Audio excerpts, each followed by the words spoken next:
Oke, Bapak dan Ibu sekalian, kita menggunakan tema bijak menyikapi lonjakan COVID-19 karena saya masih memprediksi ini beberapa bulan ke depan ini masih terjadi permasalahan dengan melonjaknya di beberapa kota ya. Dari kota ke kota ini ternyata belum menunjukkan adanya tren untuk menurun. Dan sesuatu hal yang dikaitkan dengan permasalahan kepanikan ini terjadi beberapa hal yang tentunya saya menganggap perlu untuk menyikapi secara langsung, terutama pada para rekan-rekan sejawat dokter yang juga mengalami kegalauan, bukan hanya mengenai masalah bertambahnya pasien di beberapa rumah sakit. Oke, mohon maaf, mohon feedbacknya, suaranya ada gangguan? Bagus. Lanjut. Oke, lanjut ya.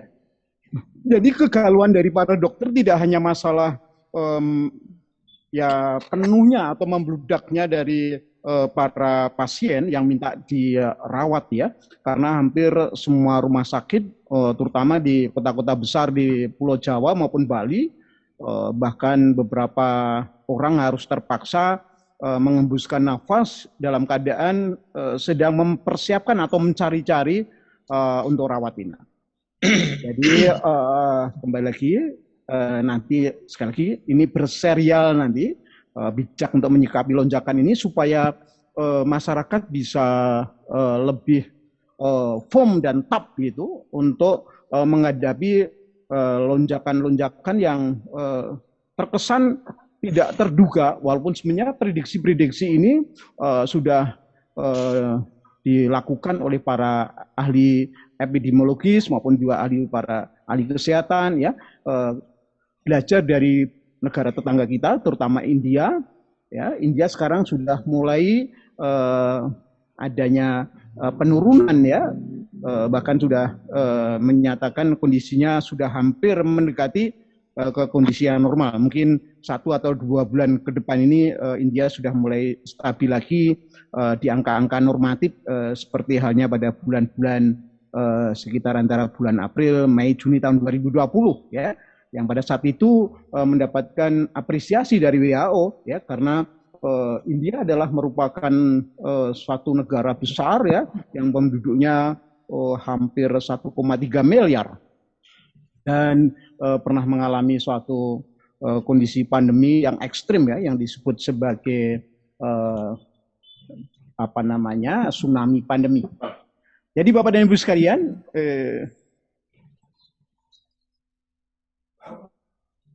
iya. Jadi akan saya perbesar dulu slide-nya.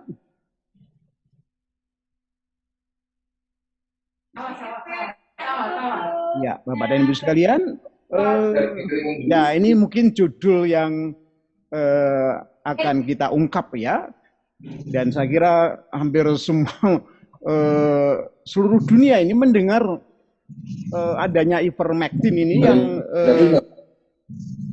sangat populer ya, yang waktu itu hanya di beberapa negara aja. Kalau Indonesia kita memiliki bukan ivermectin yang populer, tapi lebih populer dengan merek Combandrin ya, yang dalam bentuk cairan. Nah, ini kenapa kok sampai sedemikian rupa? Bahkan Menteri BUMN kita mencanangkan bahwa pada bulan Juli ini ya, itu telah diproduksi sebanyak 40 juta. Ya. Ini cukup 40 juta, tentu 40 juta kemasan begitu ya. Ini sesuatu yang cukup ya, ini kita belajar dari sebelum-sebelumnya ya. Bahkan yang sudah diedarkan, dibagi-bagikan kepada masyarakat luas, jumlahnya juga mungkin sudah mendekati angka-angka 10-an juta mungkin ya. Karena saya tidak mendapatkan datanya, tapi berbagai pertanyaan dari para sejawat dokter maupun juga para masyarakat umum tentang masalah ivermectin ini. Bapak dan Ibu sekalian, sebenarnya ivermectin ini kalau kita menganalogikan dari katakanlah case-nya itu bulan Maret April ya, bulan Maret April Mei lah. Pada saat itu juga ya adanya obat yang antiparasit ya. Antiparasitnya kalau ini adalah antiparasitnya itu anti patelitis ya, anti cacing gitu. Kalau waktu itu yang tahun sebelumnya ya, April Mei tahun 2020 itu adalah parasit pada darah ya, itu obat malaria ya, itu termasuk obat antiparasit ya. Parasitnya berupa plasmodium bukan cacing ya. Dan itu pun dalam waktu beberapa saat kemudian, karena pada saat itu impor yang dilakukan untuk menambahkan dari produksi yang di Indonesia, itu kalau tidak salah juga beberapa perusahaan fitofarmaka juga memproduksi di Indonesia sendiri, dan impornya itu sekitar 5 juta ya, 5 juta unit. Kemudian juga ada obat yang lain yang dikaitkan sebenarnya itu adalah obat untuk influenza ya, kalau tidak salah itu dari Jepang ya, itu juga diimpor sebanyak sekitar 2 juta unit ya. Itu misal untuk Avigan ya, Avigan itu masih produksi dari perusahaan farmasi Jepang. Oke, Bapak dan Ibu sekalian, saya secara agak perlahan gitu, dan saya akan berusaha menggunakan bahasa-bahasa yang sederhana dan juga bahasa-bahasa umum begitu ya, supaya ini dipahami. Karena ini ternyata beberapa peringatan ya di India yang pernah melakukan dan pernah memberikan semacam statement dicabut kembali ya. Artinya yang tadinya membolehkan ya masyarakat umum mengkonsumsi sekarang dicabut kembali ya, itu dilarang di India. Kemudian Bangladesh juga demikian. Kemudian satu lagi negara yang menggunakan adalah Mesir ya. Mesir juga menyatakan untuk menyatakan tidak menggunakan ivermectin secara umum ya. Itu hanya boleh dilakukan di rumah sakit dan itu di bawah pengawasan dokter. Ya, Bapak dan Ibu sekalian, sekali lagi mengenai masalah case ini atau tema ini, bukan saya melakukan kontra statement dengan pemerintah. Sekali lagi Bapak dan Ibu sekalian, ini bukan merupakan sesuatu sikap kontra statement ya, atau menyangkal atau apa ya. Ini merupakan sebenarnya sebagai suatu cara kita memberikan masukan dan evaluasi ya. Karena sekali lagi hal-hal yang dikaitkan obat tentu para dokter maupun para farmasis ya, itu yang lebih memiliki kompetensi ya. Dengan demikian nanti masukan-masukan itu adalah juga pemerintah dan juga dari Badan POM ya, selaku regulator dalam hal ini untuk mengatur baik obat-obatan yang beredar di masyarakat ini juga memiliki semacam informasi yang lebih komprehensif ya Bapak dan Ibu sekalian. Oke, karena pernyataan dari Menteri BUMN menyatakan ivermectin sebagai terapi ya. Pengertian terapi masyarakat umum akan memahami bahwa itu adalah untuk obat gitu kan.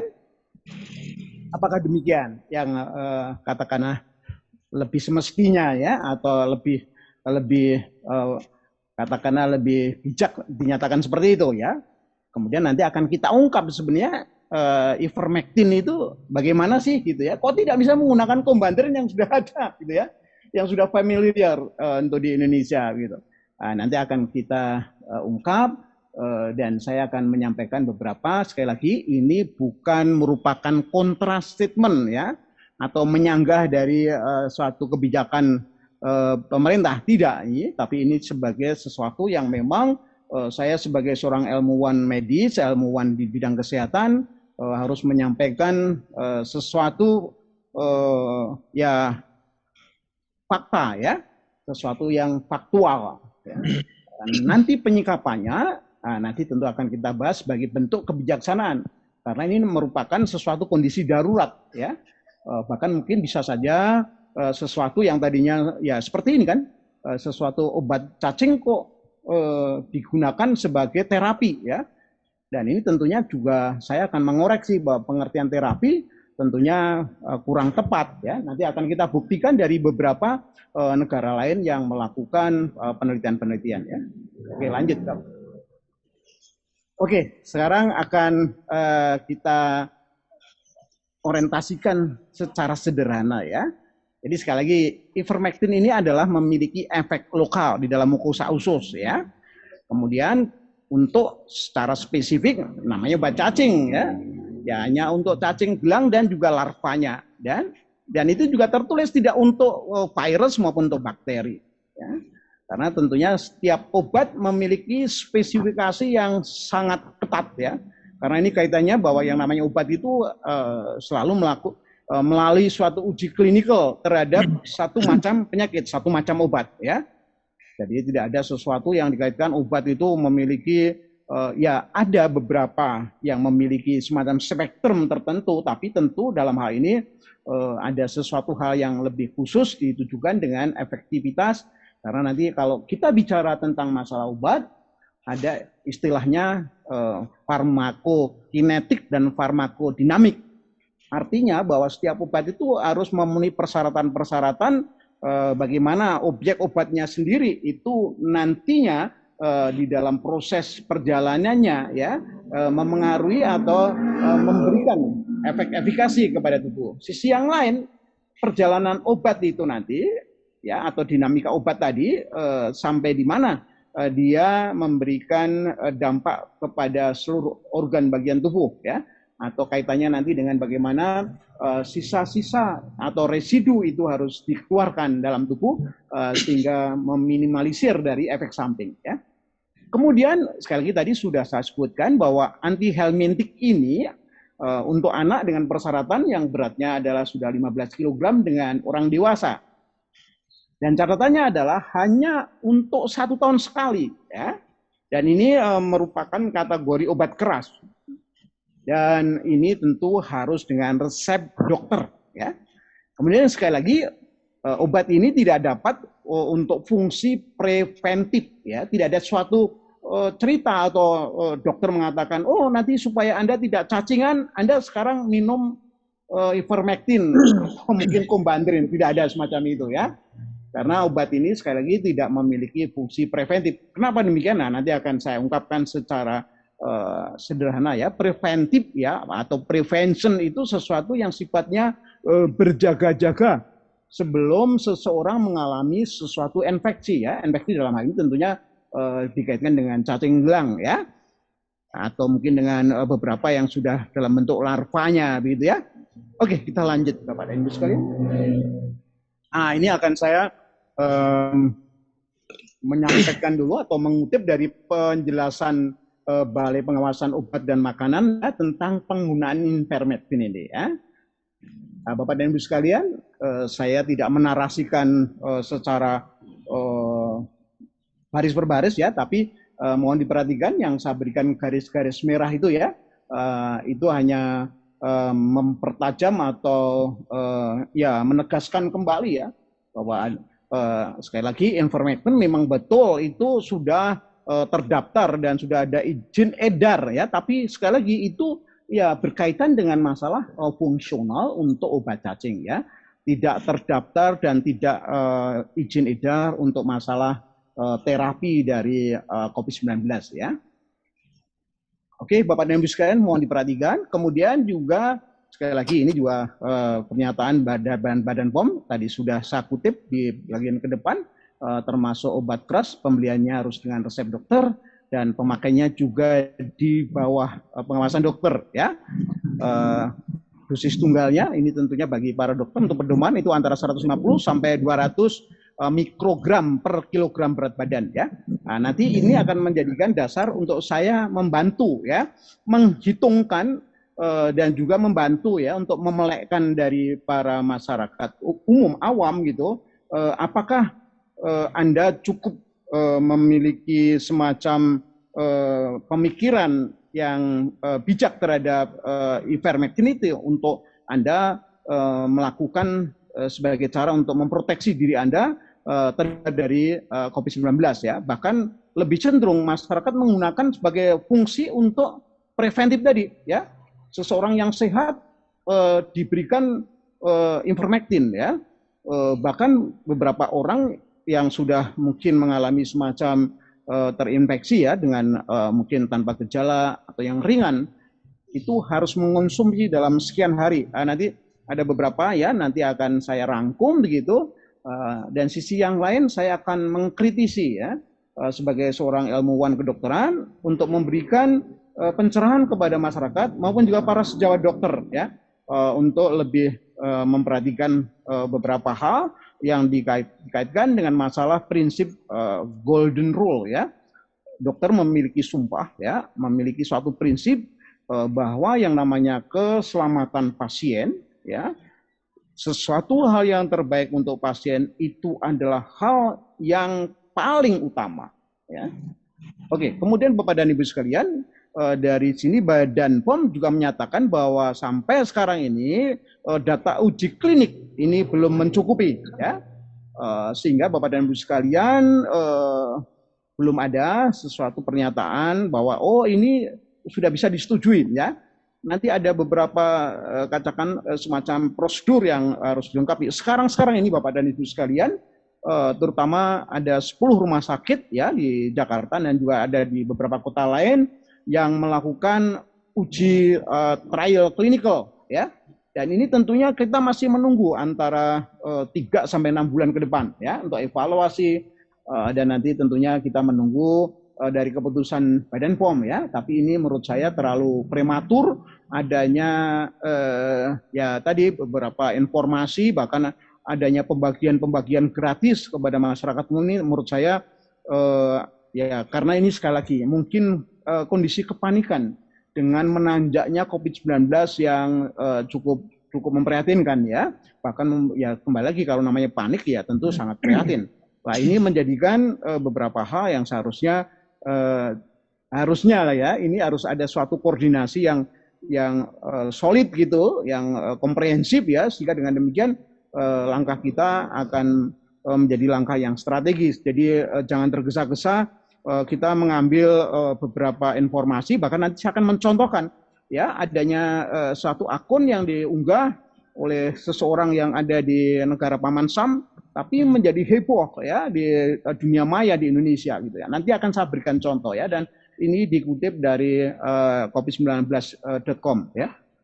Ini untuk menggambarkan bagaimana, walaupun sebenarnya juga nanti saya akan secara objektif juga ya menyampaikan bahwa beberapa perhatian secara khusus ya mengenai masalah ivermectin ini oleh beberapa negara lain yang sampai melakukan beberapa penelitian. Tapi nanti tentu akan saya jelaskan penelitian apa yang direkomend oleh WHO tahun 2020 ya. Itu ada salah satu negara yang pada saat itu sangat antusias dan respect sehingga melakukan penelitian ya. Di antaranya itu adalah negara Australia. Ya, Australia itu pada bulan September tahun 2020 dengan research and development-nya di bidang medicine ya itu melakukan penelitian ya. Tetapi sekali lagi penelitian yang direkomendasi oleh WHO Badan Kesehatan Dunia ini adalah rekomendasi penelitian tahap awal yang kita sebut dengan penelitian tingkat in vitro ya, tingkat di laboratorium ya, atau gambarannya secara sederhana itu masih di mangkok atau di cawan petri dish gitu ya. Jadi bukan diuji cobakan sebagai trial clinical ya. Jadi jangan sampai disalahpahami itu ya. Bahkan nanti WHO juga memberikan sesuatu statement bahwa tidak diperkenankan walaupun pasien dalam keadaan yang katakanlah dalam keadaan kritis pun itu dilarang menggunakan ivermectin. Nah, nanti akan kita kemukakan ini semua ya. Sekali lagi pernyataan-pernyataan yang saya kemukakan ini sebenarnya merupakan suatu common sense ya, artinya itu akal sehat dari beberapa institusi ya, baik itu tingkat internasional maupun juga dalam negeri ya, pandangan dari beberapa para PhD ya, para dokter yang di bidang terutama khususnya di masing-masing bidang ya, tentunya dalam hal ini masalah yang dikaitkan dengan farmakotikal ya, tentang masalah obat. Oke, Bapak dan Ibu sekalian, kita lanjut. Ya, ini saya kutipkan. Ya, ini baru beberapa minggu yang lalu, Bapak dan Ibu sekalian ya, di medsos, Facebook, ini dari akun seseorang bernama Safari Jane ini ya, memberikan suatu statement yang sangat bombastis gitu ya. Silakan dibaca yang saya berikan kotak gitu ya. Betapa dia sangat apa ya namanya provokatif gitu ya. Dia memberitahukan bahwa oh ya ini ivermectin ini bisa katakan sebagai obat ya, yang mujarab untuk COVID-19 ya. Bahkan dia membandingkan bahwa ini sangat lebih murah dibandingkan dengan katakan untuk vaksinasi ya. Ini gambaran sederhana, silakan dibaca ya betapa ya ini kalau kita belajar ya tentang masalah jurnalistik, kalau ada berita mengatakan ada orang digigit anjing ya itu namanya bukan berita, sesuatu yang umum itu. Tapi kalau ada berita bahwa ada seseorang yang menggigit anjing yang sedang berlalu di depan rumah, itu baru berita, begitu kan? Tapi ini Bapak dan Ibu sekalian ternyata begitu hebohnya ya, bahkan ini saya mengutip dari COVID-19 covid.19.go.id ya. Oke, kemudian sebenarnya lantas bagaimana fakta sebenarnya gitu kan? Nah, itu yang akan kita ungkapkan perlahan-lahan karena ini nanti kaitannya dengan masyarakat umum dan juga rekan-rekan sejawat dokter untuk bisa juga bisa bersama-sama yuk kita menyimak karena ini hal-hal baru ya. Oke, sekarang Bapak dan Ibu sekalian, sebenarnya statement dari tadi akun tadi yang dimuat di negara Paman Sam itu sebenarnya dua ada dasar-dasarnya ya. Coba kita lihat ya. Ini yang tadi yang sudah saya ungkapkan ya di Australia dibantu oleh jurnal NCBI ya, jadi National Center Biological Information ya. Itu memberitakan bahwa memang betul bahwa yang namanya ivermectin ini ya itu beberapa virus ya itu memberikan respon yang cukup baik lah gitu ya. Tapi sekali lagi, ini saya garis merah ini Bapak dan Ibu sekalian, ini sekali lagi penelitian in vitro di laboratorium ya, belum diterapkan kepada pasien atau kepada orang ya. Nanti ini akan saya kupas ya. Di antaranya virus-virusnya itu ya nanti memiliki relevansi ya dengan virus untuk COVID-19 ya, karena itu juga merupakan virus tipe RNA ya, ribonucleic acid ya. Itu adalah merupakan suatu materi genetik tertentu karena sekali lagi yang virus itu sebenarnya makhluk yang belum memiliki kelengkapan di dalam materi genetiknya ya. Oleh karena itu virus ini sebenarnya merupakan suatu fenomena ya, sehingga di dalam tubuh seseorang ya bahkan juga di katakanlah di dalam perkembangannya itu tidak pernah akan ada hilang-hilangnya ya. Seperti Bapak dan Ibu sekalian sudah banyak kan mendapatkan informasi ya, informasi bahwa virus corona ini sudah ada ratusan tahun yang lalu ya. Bahkan fenomena-fenomena tentang masalah virus corona ini yang menjadikan kasus influenza ya di salah satu bagian negara Inggris pada tahun 1912 ya, itu di Spanyol Bapak dan Ibu sekalian. Itu jutaan orang yang direnggut, bahkan separuh dari penduduk Spanyol pada saat itu meninggal ya gara-gara virus dari corona atau yang menyebabkan kasus influenza. Bahkan sampai sekarang kan Bapak dan Ibu sekalian mengalami. Semua orang di dunia ini, hampir setiap orang yang dari anak-anak sampai dewasa pernah mengalami influenza atau bahasa umumnya orang menyebutnya flu ya. Dan itu sangat mematikan sebenarnya ya dibandingkan dengan misalnya COVID-19. Tetapi kita semuanya tidak takut lagi ya karena virus ini telah mengalami satu tahapan di mana di dalam masyarakat sudah terjadi yang namanya herd immunity ya, sesuatu tingkat kekebalan yang dimana orang kalau terkena influenza nggak akan mati aja walaupun sebenarnya berat ya. Anda terkena influenza langsung tepar gitu kan, kepala pusing, mual ya, bahkan bisa juga disertai dengan Anda semacam kehilangan orientasi gitu, kayak orang kebingungan gitu ya. Kalau berat ya itu sampai beberapa hari, tapi Anda tidak akan takut ini menyebabkan kematian ya.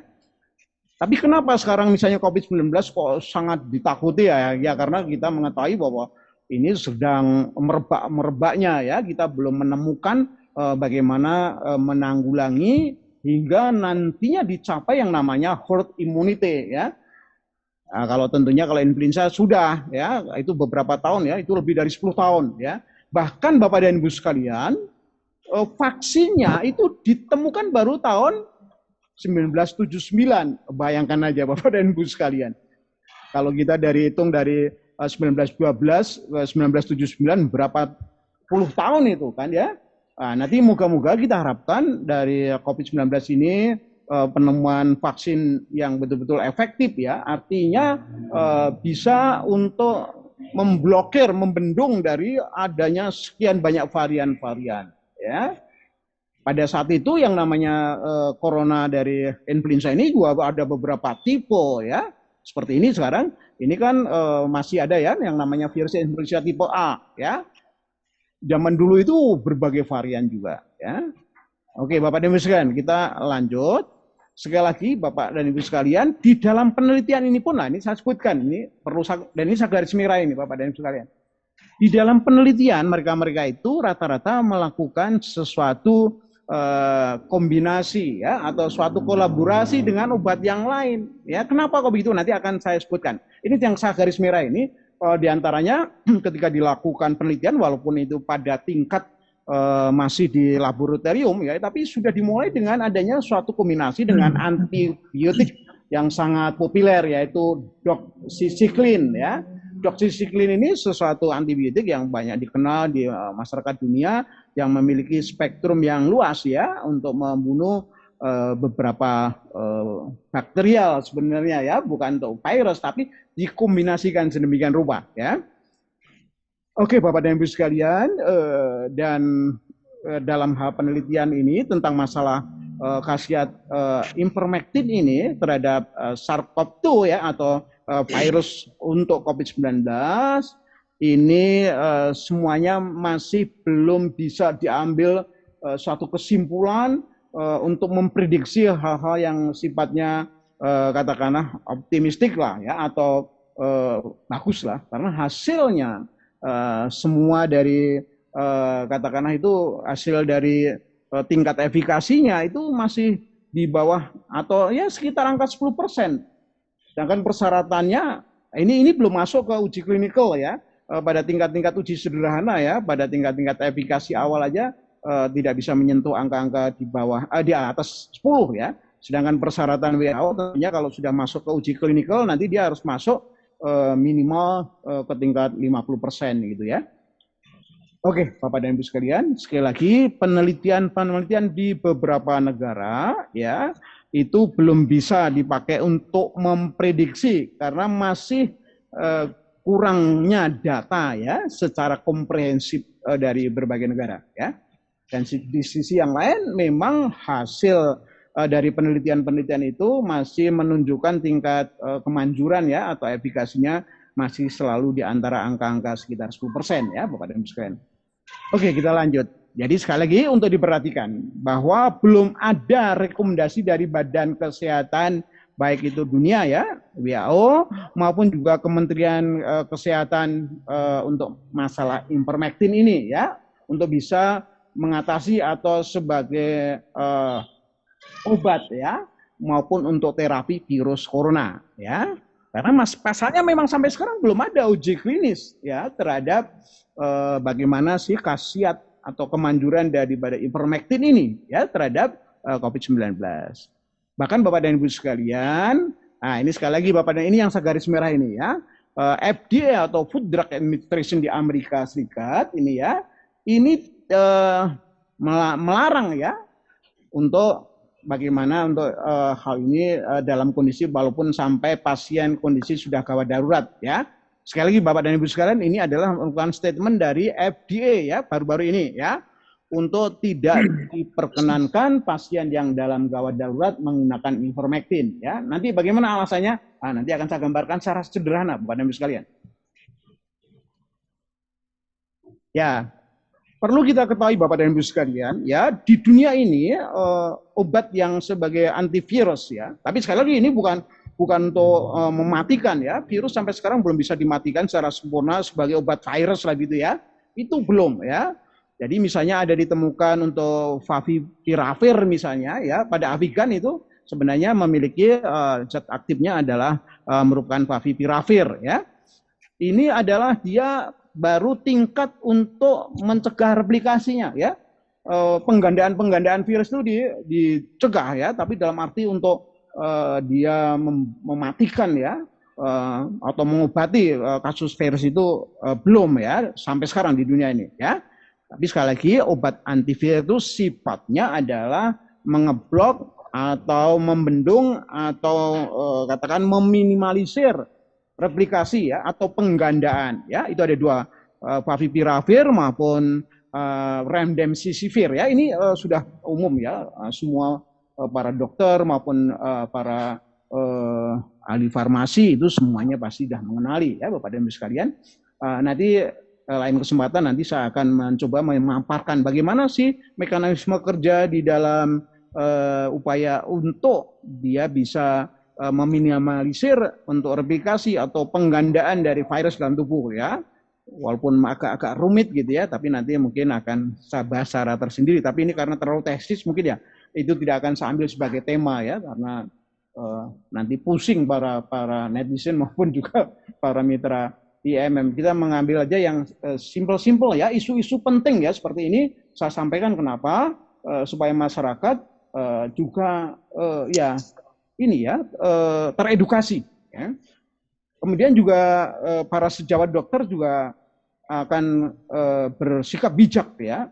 Sekali lagi bahwa kita memiliki sesuatu sumpah kedokteran dan kita harus memperlakukan secara katakanlah bijak ya. Walaupun dalam keadaan panik, seorang dokter tidak ada kamus untuk panik ya. Siapapun boleh panik, tetapi para dokter, para nakes itu tidak boleh panik. Itulah tuntutan yang memang seperti itu, tuntutan profesi ya. Oke, kita lanjut Bapak dan Ibu sekalian.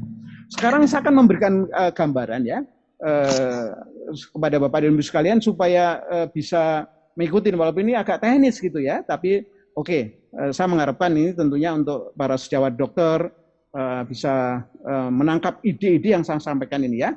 Saya akan menggunakan Ivermectin yang 12 mg yang banyak beredar di Indonesia juga ya.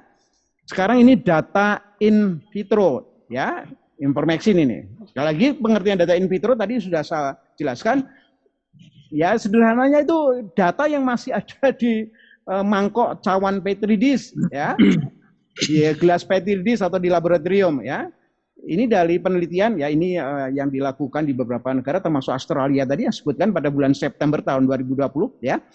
Dengan inkubasi selama 40 jam ya, artinya itu virus ya, gambaran sederhananya ya, virus dari COVID-19 dikasih Ivermectin dengan konsentrasi tertentu ya. Nanti tadi sudah saya sebutkan di awal ya, dari Badan POM kan sudah memberikan pedoman di antara 120 sampai 150 mg per kilogram berat badan ya. Nah, ini nanti hitungannya ke sini ya.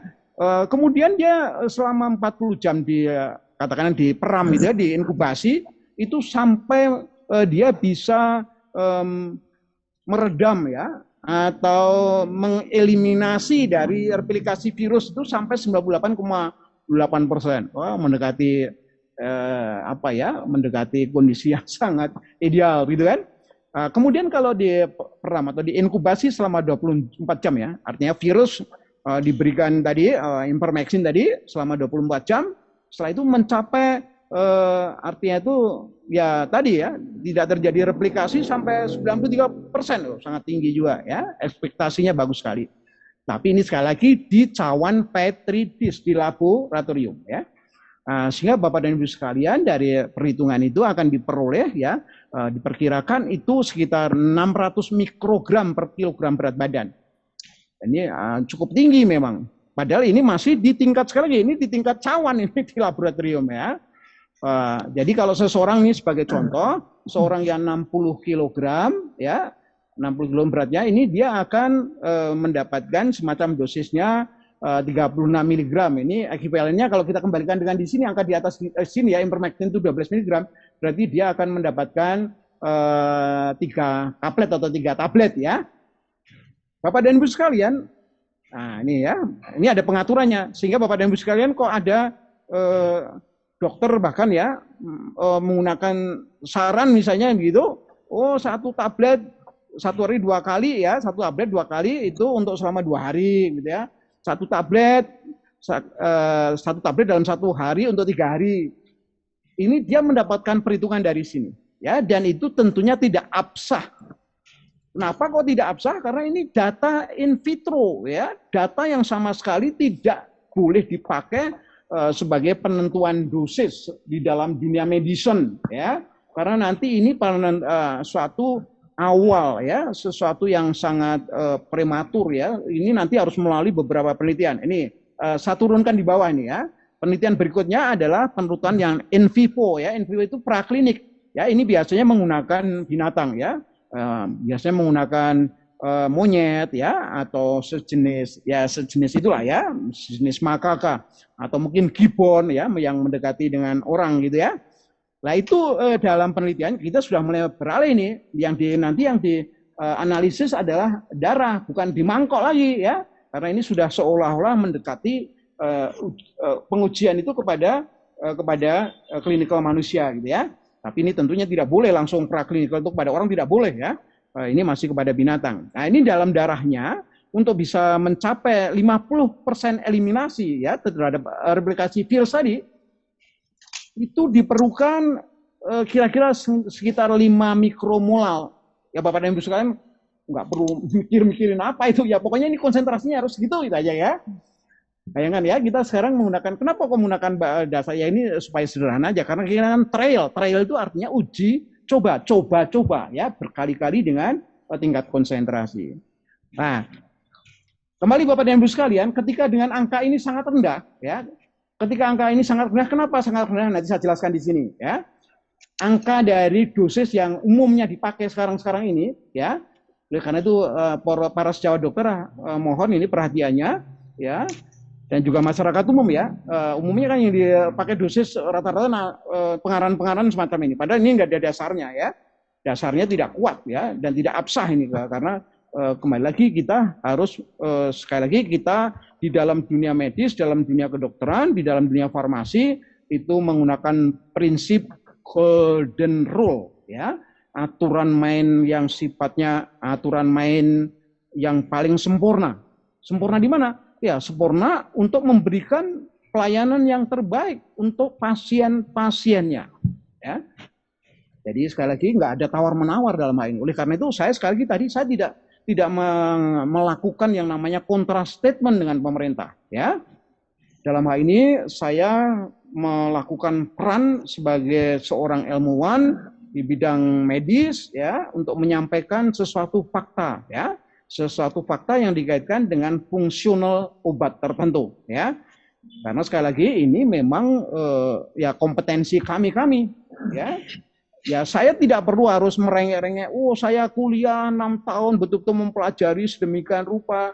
Para ahli farmasi pun kami harusnya diperhatikan. Ya tidak, ini karena sekali lagi kita tidak seperti itu maksudnya, tetapi sekali lagi, ya, mohon statement-statement para ahli ini diperhatikan. Sekali lagi, saya akan masuk ke tadi, uji yang sudah praklinik ini tadi, ya.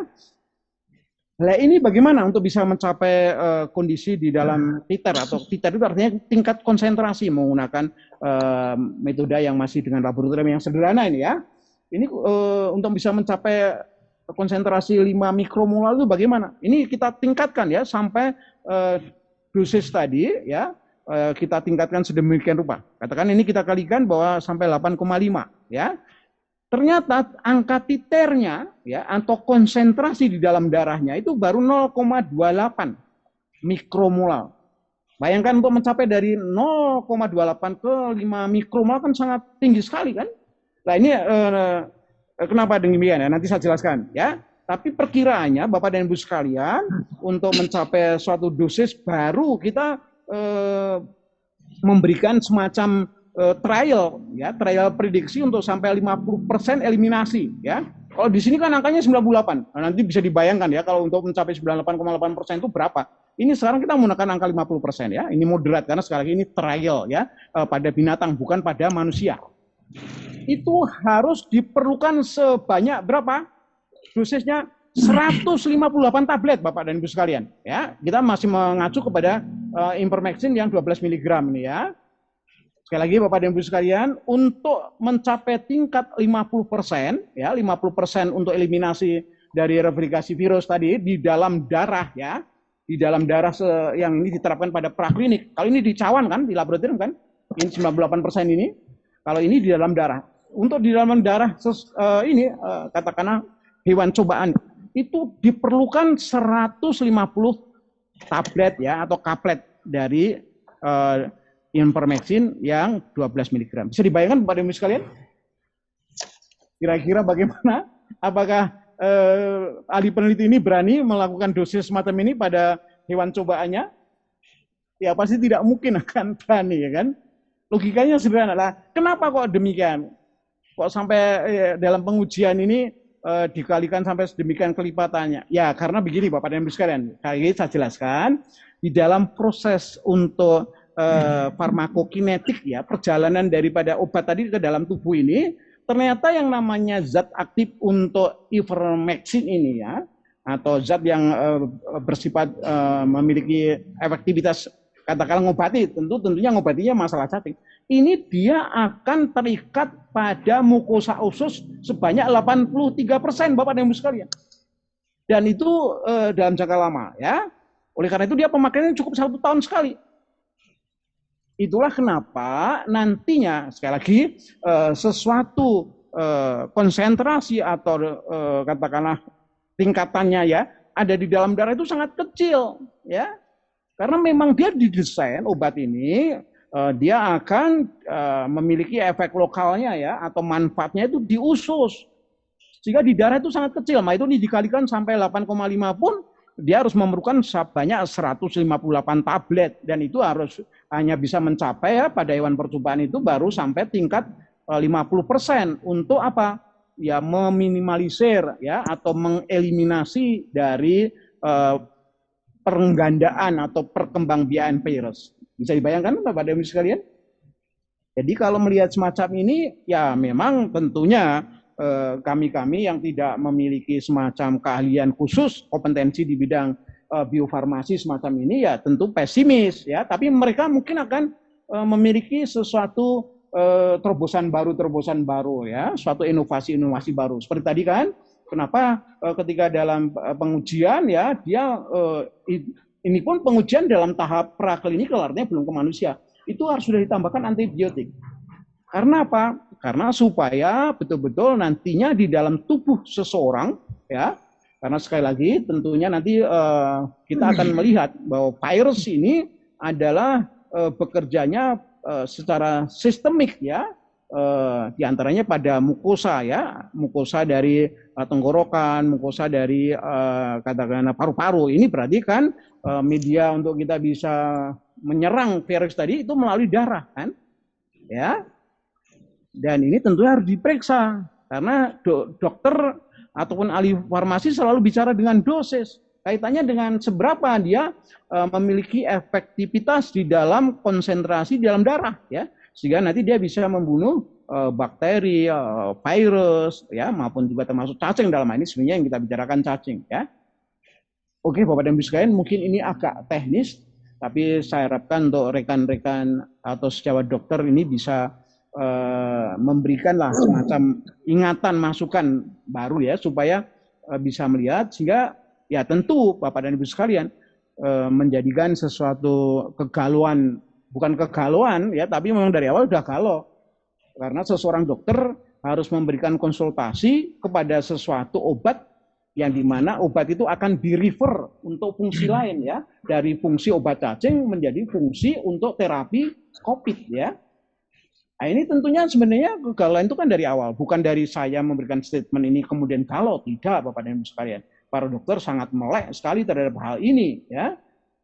Dia tahu sekali ya. Karena apa? Semua dokter memiliki prinsip golden rule tadi itu menggunakan seluruh database-nya berdasarkan clinical test ya. Tidak bisa sembarangan seorang dokter itu akan menyomot obat sembarangan yang tanpa adanya database penelitian-penelitian yang sudah memenuhi standar ya dalam hal clinical test tadi ya. Seperti kita ketahui vaksin pun juga demikian kan, itu melalui 3 tahapan uji clinical test ya. Pertama, kedua itu yang kita pakai sekarang ini ya, vaksin kita pakai sekarang ini, itu di Cina dilakukan dari uji penelitian untuk tahap pertama, yang kedua, yang ketiga dilakukan di Bandung di Indonesia ya. Oke, kita lanjut Bapak dan Ibu sekalian. Sekarang ini apa? Ya, efek sampingnya ya. Ini efek sampingnya ya, karena sekali lagi Efek lokalnya tadi kan di usus ya atau di organ pencernakan. Pasti ini sekali lagi kalau diminum sembarangan tidak mengikuti dari petunjuk dokter ya atau ahli farmasinya, maka akan terjadi mual, muntah, diare ya, sakit perut ya. Bahkan Bapak dan Ibu sekalian seperti terjadi minfus ya, artinya itu mukanya bengkak ya, tembem gitu. Ya. Kemudian belum lagi efek samping secara neurologis ya, terjadi pusing ya, kemudian semacam kehilangan orientasi ya, kayak orang bingung gitu, bahkan sampai kejang. Dan juga kadang-kadang terjadi penurunan tekanan darah secara mendadak gitu ya. Kemudian muncul ruam kulit yang merah, bahkan ini bisa berlanjut dengan kasus yang namanya kasus Stephen Johnson syndrome ya, suatu kondisi alergi yang sangat berat dan sangat susah disembuhkan ya, bahkan bisa menuju kematian. Bapak dan Ibu sekalian, saya pun sekarang ini sudah banyak menerima satu aduan, keluhan para ini, saya tidak mengatakan pasien ya, karena mereka terkadang minum ini tidak dari pengarahan dari dokter ya. Dia minum ivermectin karena banyaknya informasi-informasi yang berkembang di masyarakat, dibagikan secara cuma-cuma, gratis begitu ya. Nah, ketika yang bersangkutan minum ya, bahkan ada yang minum sudah sampai 10 kaplet ya. Nah, ketika dia mengonsumsi karena dia merasa pusing, dia minum bodrek malah dia kejang. Ya, ini kejadian di beberapa di Kudus ya. Jadi mohon juga rekan-rekan dokter harus ekstra ini sabar dan hati-hati. Karena saya tahu bahwa Anda-Anda sekalian juga mengalami sesuatu kondisi yang mungkin rancu, bingung gitu ya. Apalagi masyarakat awam. Nah ini, tugas kita bersama, ayo bagaimana mengarahkan para masyarakat umum, masyarakat awam ya, untuk selalu mematuhi dari aturan medis. Supaya betul-betul ya selamat, jangan sampai kita ketakutan kita nervous, kita katakanlah ya sangat parno gitu pada kondisi COVID-19, tapi justru terkena penyakit lain karena kita ya tadi terlalu cemasnya berlebihan sekali ya, sehingga paranoidnya ini menyebabkan kita kehilangan akal sehat kita ya. Ini jangan sampai terjadi. Oleh karena itu, ayo sama bareng-bareng bagaimana sih kebijakan untuk sesuatu yang katakanlah mungkin Anda sudah mendapatkan pembagian di rumah ya, bahkan mungkin Anda menumpuk lah ini. Banyak masyarakat Bapak dan Ibu sekalian, ini terbukti kita cek di pasar pramuka, ini kosong ya, tidak hanya ivermectin aja yang kosong ya, termasuk diantaranya misalnya beberapa antibiotik yang dulu awal-awal semacam direkomendasi direkomendasi, bahkan juga WHO pada saat itu menyatakan bahwa yang namanya katakanlah azitromisin misalnya, antibiotik itu yang sebenarnya itu dipakai untuk mereka-mereka yang bermasalah dengan masalah kondisi paru-paru ya, kesulitan pernapasan, kemudian juga Avigan itu ada beberapa merek seperti Metaflu namanya itu ya, di pasaran itu pun juga kosong ya. Kemudian, nah ini tentunya kita terus-menerus memberikan edukasi pengarahan kepada masyarakat. Anda jangan meminum sembarangan, ya. Karena ini sekali lagi ini obat keras, lebih keras daripada yang namanya dulu itu yang dipakai yang tadi saya sampaikan di depan, ya. Ada juga antiparasit, ya. Itu obat untuk anti malaria, ya. Anti malaria itu termasuk parasit, ya. Karena itu parasitnya ada dalam darah, namanya Plasmodium, ya. Yang dulunya Bapak dan Ibu sekalian itu juga seolah tuh direkomendasikan ya, sampai Indonesia juga mengimpor, tadi sudah di depan sudah saya sampaikan. Tapi itu efek sampingnya tidak sebahaya pada obat ivermectin, obat cacing ini Bapak dan Ibu sekalian. Ya. Paling pada saat-saat awal seseorang mengalami semacam ya kabur pandangan matanya, tapi ada yang sampai menjadi kebutaan ya. Jadi semacam retinanya rusak ya. Sehingga yang bersangkutan mengalami kebutaan itu sampai ada ya. Karena itu waktu itu efek-efek samping yang terjadi pada pemakaian obat malaria yang pada tadi sudah saya sebutkan itu juga dihentikan gitu ya. Karena juga efek sampingnya banyak, dari mual, pusing ya, sampai terjadi tinnitus gitu ya. Tinnitus itu artinya telinganya peka sampai tidak mendengar gitu ya. Nah, itu karena efek samping lebih banyak mudorotnya ya, atau lebih memberikan efek yang negatif kepada para pasien, maka dihentikan ya. Ya, hidrokloroquine itu Bapak dan Ibu sekalian tidak mendengar gitu ya. Walaupun nanti kalau Bapak dan Ibu sekalian mencari pramuka sudah habis ya. Karena itu isu itu juga masih hangat ya. Itu antara bulan Maret, April, Mei tahun 2020 kemarin ya. Semua diborong ya. Bahkan masyarakat umum pun ramai-ramai memborong ya untuk dibagikan pada keluarga-keluarganya.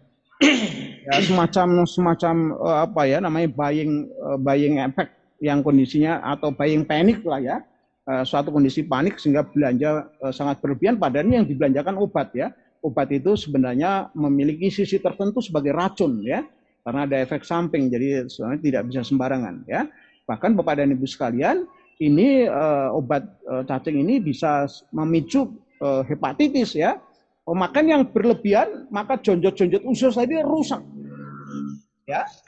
Nah, ini bisa menjadikan kasus ya tadinya ya mungkin pertama mungkin adanya sesuatu tidak hepatitis dulu, biasanya kemungkinan terjadi seseorang mengalami semacam ya kayak ini ya, infeksi pada usus ya, kemudian nanti heparnya atau livernya juga akan bermasalah.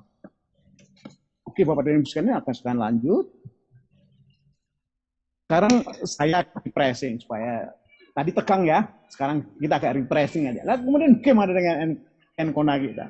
Ya, ya Kenkona tidak perlu adanya suatu isu sehingga menjadi viral, tidak perlu ya. Tapi nyatanya sudah jutaan dari sekian juta botol itu dari beberapa tahun yang lalu ini ternyata ditunggu oleh masyarakat dan dinanti oleh masyarakat, terbukti memang sampai sekarang demikian ya, artinya itu diterima dengan baik oleh masyarakat.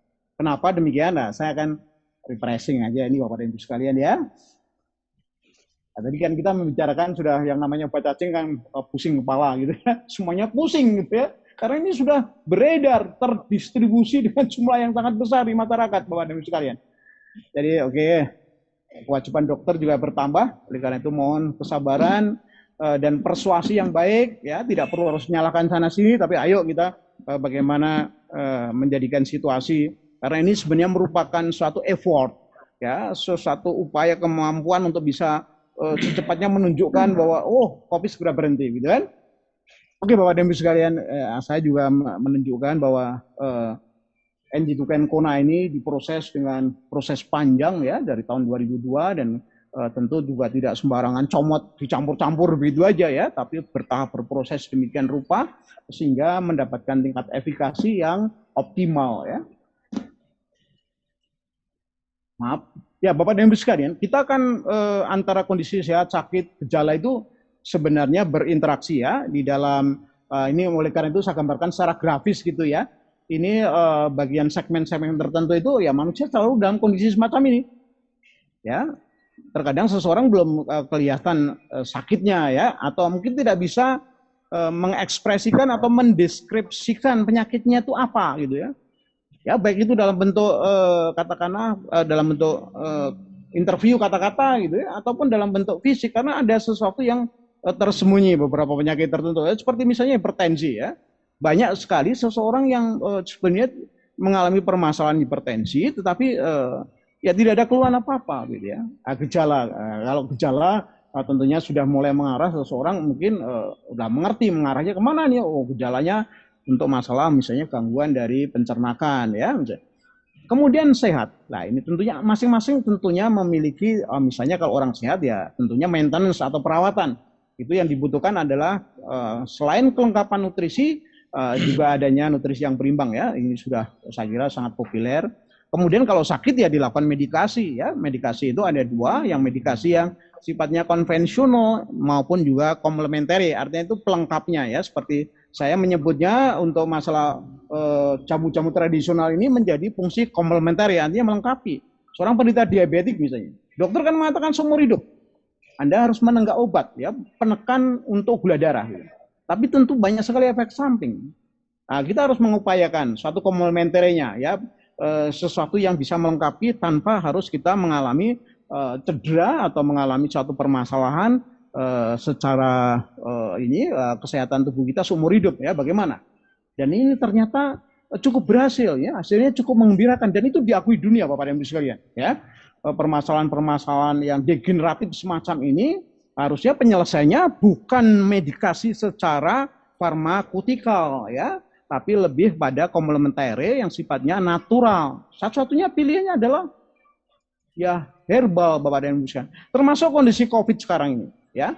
Pilihan sebenarnya yang terbaik adalah bagaimana mengefektifkan fungsi herbal. Tapi juga jangan sampai misalnya mengatakan, wah ini ditemukan herbal obat untuk COVID-19. Itu terlalu besar membualnya Bapak dan Ibu sekalian. Ya. Karena kalau klaim semacam itu, ya ini menjadikan ya nantinya yang namanya herbal akan dicibir atau akan ya tidak mendapatkan respect yang baik. Kita harus memiliki sesuatu sportivitas keterbukaan untuk memberikan edukasi yang terbaik. Ya, Bapak dan Ibu sekalian, yang lebih nyamannya, saya tidak akan mengatakan hebat, nanti kalau terlalu hebat terlalu bombastis. Tapi betul-betul nyaman dan juga efektif. Kenapa? Jamu itu bisa menyangkut atau bisa melingkupi 3 hal. Sehat, oke, ya, karena maintenance dan tidak akan mengkhawatirkan. Karena di dalam jamu itu juga cukup dominan unsur-unsur nutrisi atau prekursor, ya. Sekali lagi bukan sebagai substitusi atau pengganti nutrisi. Wah, saya tidak perlu nutrisi ini karena saya sudah minum jamu. Wah, itu tentu tidak benar, ya. Karena jamu itu nanti perannya ya seperti tadi misalnya N-gitukenkona sebagai imunostimulator, ya. Artinya bukan nutrisi untuk membentuk imun tubuh. Untuk membentuk imun tubuh perlu material yang namanya misalnya protein, ya, supaya nanti bisa terbentuk beberapa ya katakanlah materi-materi untuk apa? Ya tadi meningkatkan imunitas ya atau hormonal macam-macam semuanya termasuk regenerasi sel itu diperlukan asupan nutrisi yang baik ya. Kemudian kalau sakit gimana? Ya ini oleh karena itu saya gambarkan lebih lanjut dan ini saya kira sudah berulang ya. Tapi saya akan terus-menerus memberikan edukasi bahwa namanya jamu bisa menjadi suatu pelengkap ya, menjadi suatu komplementer terhadap sesuatu hal gangguan-gangguan penyakit yang memang ya kita mau nggak mau harus memperhatikan terhadap keseimbangan natural alamiah ya. Karena kalau kita memaksakan dengan obat-obat kimiawi sintetik tadi, Anda akan mengalami sesuatu ketergantungan seumur hidup gitu ya. Kalau sedangkan kalau jamu mungkin pengertian saya tidak mengatakan Anda mengadiksi ya, tapi jamu ini memiliki satu adaptasi yang sangat bagus dengan tubuh kita sehingga memang pada saat tertentu kita memerlukan jangka waktu tertentu ya. Tapi pengertian addiction itu hampir dikatakan sangat kecil ya, terkecuali misalnya hal tertentu, kebiasaan nikotin misalnya yang selalu menstimulasi sistem saraf Anda. Anda lama-lama menjadi sesuatu addiction ya. Kenapa? Ya karena Anda merasakan kalau saraf Anda tidak dirangsang oleh nikotin, Anda merasa ya diantaranya rokok lah itu ya. Itu memang bisa dikatakan orang mengadiksi ya, menyandu rokok bisa ya. Tapi kembali lagi ini walaupun kategorinya dalam kategori herbal gitu ya, tapi tentunya herbal yang bukan sebagai fungsi untuk terapis ya. Walaupun banyak rokok dipromosikan rokok terapi. Oke lah, nanti kita tidak melebar ke sana sini. Oke, kita lanjut Bapak dan Ibu sekalian. Saya membuat juga lebih lengkap lagi ya, jamu herbal ini memiliki sesuatu keterpaduan yang lebih komprehensif ya. Misalnya tadi unsur nutrisinya, ya ini kandungan asam amino, asam lemak, polisakarida, mineral, vitamin, sampai serat pun ada. Tapi seratnya serat yang larut dalam air ya Bapak dan Ibu sekalian, yang difungsikan nanti untuk membantu supaya ya sekali lagi dia bisa mengikat beberapa zat yang sifatnya itu ya misalnya dari aditif ya, artinya sesuatu zat-zat pengawet, zat katakanlah penyedap dan sebagainya itu diikat ya, terutama dalam hal ini yang lebih populer kolesterol ya, untuk mengurangi kolesterol itu akan nempel pada pembuluh darah ya. Misalnya kalau vitamin ya kita tahu semuanya, vitamin mineral itu untuk keseimbangan tubuh, untuk metabolisme ya, untuk hormonal dan sebagainya. Polisakarida kita tahu, saya kira Bapak dan Ibu sekalian, itu polisakarida itu kaitannya dengan karbohidrat ya, itu kaitannya tentu dengan bagaimana dia akan memberikan energi, tenaga pada kita ya. Kalau asam amino, asam lemak kita tahu itu banyakkan untuk membangun sel-sel tubuh kita ya. Oke, kemudian sekali lagi Bapak dan Ibu sekalian, untuk imunitas bagaimana? Ya kaitannya imunitas jamu ini bisa membantu keseimbangan ke arah homeostatik ya. Jadi secara hormonal, metabolisme maupun regenerasi ya, regenerasi sel maksudnya tentunya ini akan bisa dipacu dan bisa didukung ya, dia sebagai fungsi supporting gitu ya. Nah, kemudian untuk medikasi tadi ya, medikasi itu juga ada zat-zat aktif yang sangat terkenal misalnya terpenoid, alkaloid, fenolat ya. Fenol ini sangat populer sekali karena di dalam pengujian terhadap kasus COVID-19 dia mampu membantu mengeblok ya pada bagian daripada sel tadi ya yang sudah terinfeksi oleh virus ya, yang nanti kasusnya kita sebut sebagai kasus untuk apoptosis Bapak dan Ibu sekalian ya. Apoptosis sebenarnya ada mekanisme dalam tubuh kita, tapi perlu didorong ya, dipercepat ya supaya apa? Supaya nanti virus itu yang sudah masuk ke dalam satu sel tidak berkembang sampai atau replikasi dari istilahnya jadi juta-jutaan gitu ya. Tapi dia akan cepat dimatikan gitu ya dengan cara dilakukan blocking dengan protein kinase ya melalui kandungan flavonoid ya, itu masuk dalam alkaloid ya. Oke Bapak dan Ibu sekalian, sekali lagi ini merupakan gambaran sederhana dan tentunya saya boleh dong kalau tadi herbalnya saya gantikan dengan Nature's Golden Green Kencona karena telah memenuhi persyaratan aturan dari Badan POM, ya, Badan Pengawas Obat dan Makanan, dan juga telah melakukan uji-uji yang sifatnya itu adalah empirical clinical. Ya, karena kalau kita melakukan uji trial clinical, ya saya kira nggak mampu kecuali kalau ini dibantu oleh pemerintah, ya. Karena kita sekali lagi semuanya mandiri dan ini memerlukan, ya bayangkan aja Bapak dan Ibu sekalian, untuk yang uji yang namanya trial clinical ya, pada tahapan ketiga itu harus melibatkan minimal 1.600 orang ya. 1.600 orang itu idealnya dia tentunya tidak boleh kemana-mana ya, dia harus dalam isolasi, sedemikian rupa ya aturannya, itu tentu memerlukan biaya miliar ya. Nah ini kalau tidak didukung pemerintah kan nggak mungkin ya, karena kita merupakan sekali lagi usaha-usaha mandiri yang relatif kecil. Tapi moga-moga nanti ke depannya Indonesia pun bersikap minimal ya, itu dia seperti Jerman, seperti Kanada ya, dia mengakui, karena mengakui dia mensupport gitu ya. Apalagi seperti Cina, kemudian Korea ya, bahkan Kamboja gitu ya. Karena kalau Kamboja kebanyakan didukung dari dokter-dokter yang di Korea gitu ya. Itu dia mengintegrasikan. Artinya mengintegrasikan apa? Jamu itu memiliki kesetaraan ya dengan obat-obat farmakotikal yang disebut istilahnya konvensional ya. Seolah konvensional itu diakui dunia, tapi di Cina yang namanya obat-obat yang sudah memenuhi persyaratan standar itu juga diakui ya secara resmi. Oleh karena itu dalam hal ini istilahnya bersikap atau terhadap jamu-jamuan ini bersifat integratif gitu ya. Nah, kalau Indonesia apa? Hanya bersifat toleran aja, artinya itu berkembang terserah, nggak berkembang ya mangga gitu ya. Tapi ayo kita membuktikan dan ini mengangkat martabat, salah satunya bagaimana kita menyajikan jamu dalam bentuk tetes ya. Ini Indonesia termasuk pionir ya. Di beberapa negara belum memiliki jamu tetes semacam kita. Oleh karena itu kita merasa bersyukur Bapak dan Ibu sekalian dan terus-menerus kita akan selalu meningkatkan baik itu dalam arti secara kualitas, kemudian pendukung-pendukung dari penelitian akan terus kita lanjutkan. Oke Bapak dan Ibu sekalian, sekali lagi tadi sudah saya menyampaikan bahwa jamu ketika memberikan progres ya, itu selalu harus berkaitan dengan asupan nutrisi, baik kecukupan jumlah maupun kualitasnya ya. Kemudian juga pengertian keseimbangan ya, artinya itu tidak bisa berlebihan 4-5 sempurna zaman dulu itu mungkin sudah bukannya harus ditinggalkan, tetapi harus diapresiasi lebih lanjut ke dalam keseimbangan ya. Kemudian sisi yang lain olahraga ya, salah satu hal yang paling sederhana adalah olahraga itu ya kelancaran peredaran darah ya, karena salah satu syarat sehat mutlak ini adanya peredaran darah yang lancar dan sehat. Kemudian Bapak dan Ibu sekalian bahkan isu tentang masalah vitamin D3 itu ya, yang sangat penting perannya di dalam metabolisme untuk meningkatkan imunitas tubuh ya pada saat COVID-19 ini, saat pandemi ini sangat penting sekali. Ini 80% ditopang dari sinar matahari pagi terutama ya, antara jam 8 sampai kira-kira jam 11. Tapi silakan aja kalau Anda misalnya masih jam 11 sampai jam 1 siang, ya masih oke aja ya. Tapi tentunya harus Anda membatasi dalam situasi semacam ini ataupun kondisi Anda yang harus diukur ya sedemikian rupa sehingga nyaman ya.